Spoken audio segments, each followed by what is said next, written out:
There's no feeling more intense than starting over. If you deleted your homework the day before it was due, as I have, or if you left your wallet at home and you have to go back after spending an hour in the commute. If you won some money at the casino and then put all your winnings on red but it came up black. If you got your best shirt dry cleaned before a wedding and then immediately dropped food on it. If you won an argument with a friend and then later discovered that they just returned to their original view. Starting over is harder than starting up. If you're not ready for that, like if you've already had a bad day, then what you're about to go through might be too much. Feel free to go away and come back. I'll be here. Alright, thanks for coming with me on this trip. I'll understand if you have to take a break at any point. Just find a safe place to stop and quit the game. And don't worry, I'll save your progress, always, even your mistakes.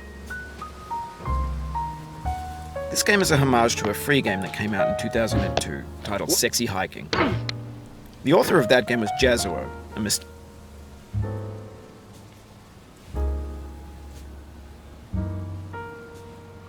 mysterious Czech designer who was known at the time as the father of B games. And B games are rough assemblages of found objects. Designers slap them together very quickly and freely, and they're often too rough and unfriendly to gain much of a following. They're built more for the joy of building them than as polished products. In a certain way, Sexy Hiking is the perfect embodiment of a B game. It's built almost entirely out of found and recycled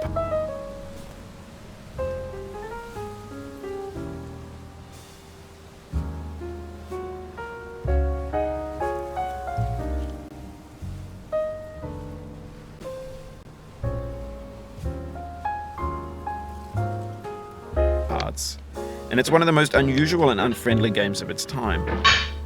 In it, your task is simply to drag yourself up a mountain with a hammer. And that act of climbing, in the digital world or in real life, has certain essential properties that give the game its flavor. No amount of forward progress is guaranteed.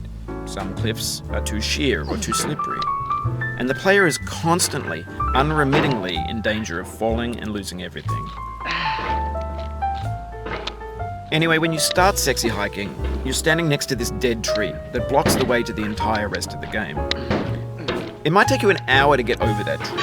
A lot of people never got past it. You prod and you poke at it, exploring the limits of your reach and your strength, trying to find a way up and over. And there's a sense of truth in that lack of compromise. Most obstacles in video game worlds are fake. You can be completely confident in your ability to get through them once you have the correct method or the correct equipment or just by spending enough time. In that sense, every pixelated obstacle in Sexy Hiking is real. The obstacles in Sexy Hiking are unyielding, and that makes the game uniquely frustrating. But I'm not sure Jazuo intended to make a frustrating game. The frustration is just essential to the act of climbing, and it's authentic to the process of building a game about climbing. A funny thing happened to me as I was building this mountain. I'd have an idea for a new obstacle, and I'd build it, test it, and it would usually turn out to be unreasonably hard. But I couldn't bring